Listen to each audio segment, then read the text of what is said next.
देखो भाई, ये रही हमारी एक्स एक्सेस, ये ओरिजिन x इक्वल टू 0 मान लो। t इक्वल टू 0 पर पार्टिकल ओरिजिन से लीव करता है और इस वेलोसिटी से चलता है, वेरिएबल वेलोसिटी है। हमें टाइम बताना है जब वो ओरिजिन से 10 मीटर की दूरी पर है। तो टाइम और डिस्टेंस दे रखा है ना, सॉरी टाइम बताना है, डिस्टेंस दे रखा है। डिस्टेंस को टाइम के फंक्शन में रिप्रेजेंट करेंगे पहले। तो वेलोसिटी क्या होता है, dx अपॉन dt।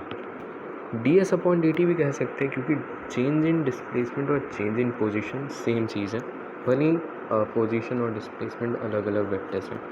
तो मैंने कहा 10 1 माइनस t/5।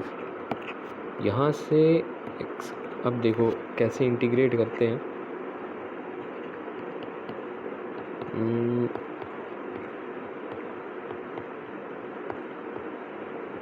इंटीग्रेट इस तरह से करना है कि मान लो टाइम की लोअर लिमिट तो t इक्वल टू 0 है, मोशन स्टार्ट हुआ वहाँ से लेकर किसी भी जनरल टाइम t तक, ठीक है। और यहाँ पर t इक्वल टू 0 पर x क्या है, 0, पोजीशन ओरिजिन है तो उसे 0 मान लिया गया। और किसी भी जनरल x पर ये क्या डिस्प्लेसमेंट दे देगा। तो यहाँ से तुम लिख सकते हो x माइनस 0 बराबर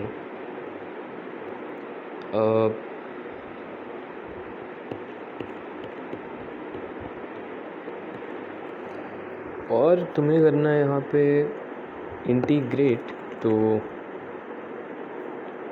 10 बाहर ले लेंगे तो t minus T square upon 5 हो जाएगा।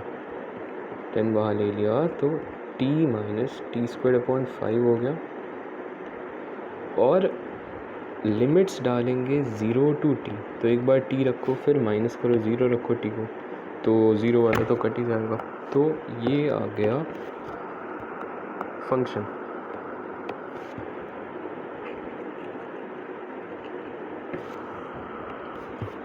अभी ये तो तुम्हें डिस्प्लेसमेंट दे रहा है ना भाई, ये तो तुम्हें ओरिजिन से पोजीशन दे रहा है।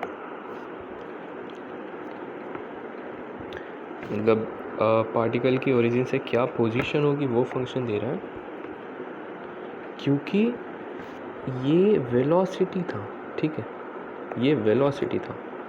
तो वेलोसिटी किसका डेरिवेटिव होता है, हम कह सकते हैं ना इंस्टेंटेनियस वेलोसिटी पोजीशन का डेरिवेटिव होता है, चेंज इन पोजीशन का डेरिवेटिव होता है विथ रिस्पेक्ट टू टाइम। तो इंटीग्रेट करने पर जो मिलेगा वो भी तो पोजीशन वेक्टर ही मिलेगा ना। अब मैं कह रहा हूँ कि डिस्टेंस 10 मीटर होना चाहिए।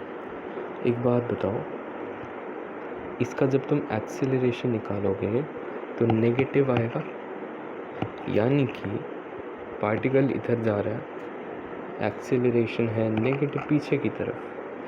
तो ये पार्टिकल घूमते घूमते वापस एक बार ओरिजिन पे आएगा, फिर पीछे जाने लगेगा, समझ रहे हो ना।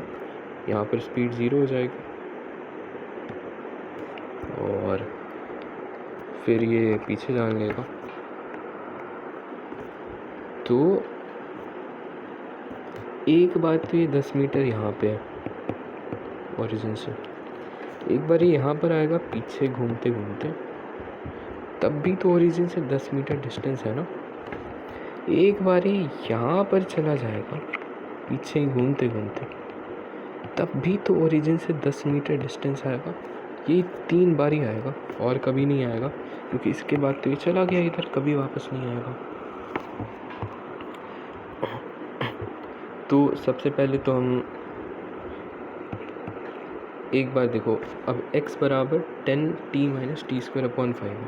तो एक बार तो ओरिजिन से डिस्प्लेसमेंट क्या है, 10 मीटर पॉजिटिव। तो इसे हम लिखेंगे 10 बराबर 10t minus T square upon 5, ठीक है। एक बार माइनस 10 है डिस्प्लेसमेंट ओरिजिन से,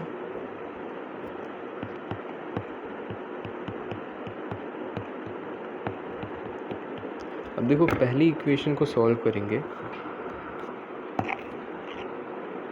तो उससे हमें टाइम की 2 वैल्यूज़ मिलेंगी, ठीक है। तो जो छोटी वाली वैल्यू होगी वो इस वाले, मतलब कितना टाइम लगा यहाँ से, कितना टाइम लगा यहाँ से यहाँ जाने में, वो बताएगा। जो टाइम की ग्रेटर वैल्यू होगी वो यहाँ से यहाँ जाने में कितना टाइम लगा वो बताएगा, ठीक है। अब -10 रख के सॉल्व किया तो हमें टाइम की 2 वैल्यूज़ मिलेंगी, जिनमें से सिर्फ एक ही लेनी है। ऐसा हो सकता है कि एक टाइम तो नेगेटिव ही आ जाए, तो नेगेटिव तो लेना नहीं है। जब शुरुआती t = 0 से हुई है तो टाइम नेगेटिव थोड़ी ना जाएगा, टाइम तो आगे बढ़ रहा है।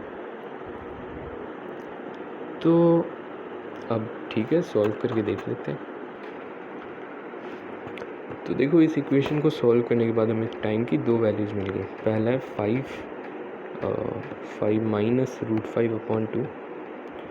ये वाला टाइम यहाँ से यहाँ जाने में कितना टाइम लगा वो बता रहा है। दूसरा है 5 + √5/2, जो कि ग्रेटर वैल्यू है, वो यहाँ से यहाँ जाने में कितना टाइम लगा वो बता रही है। ये था जब ओरिजिन से +10 है डिस्प्लेसमेंट। अब -10 डिस्प्लेसमेंट है, तब इक्वेशन को सॉल्व करते हैं। दूसरी वाली इक्वेशन को सॉल्व किया जब ओरिजिन से -10 है डिस्प्लेसमेंट। भाई डिस्टेंस तो 10 है, डिस्प्लेसमेंट -10 है, तो हमें जब डिस्टेंस 10 है तब निकालना था, इसलिए इतने केसेस बना। 5 + √45/2 एक्सेप्टेड है, वो बता रहे कि यहाँ से यहाँ जाने में कितना टाइम लगा।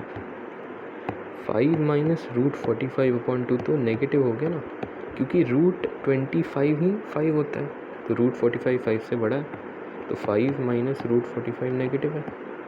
तो ये टाइम तो कंसिडर ही नहीं करना है, क्योंकि हमने t = 0 से पार्टिकल को चलाना स्टार्ट किया और टाइम बढ़ता जा रहा है, तो टाइम नेगेटिव तो आ नहीं सकता। तो ये हो गया तुम्हारा आंसर।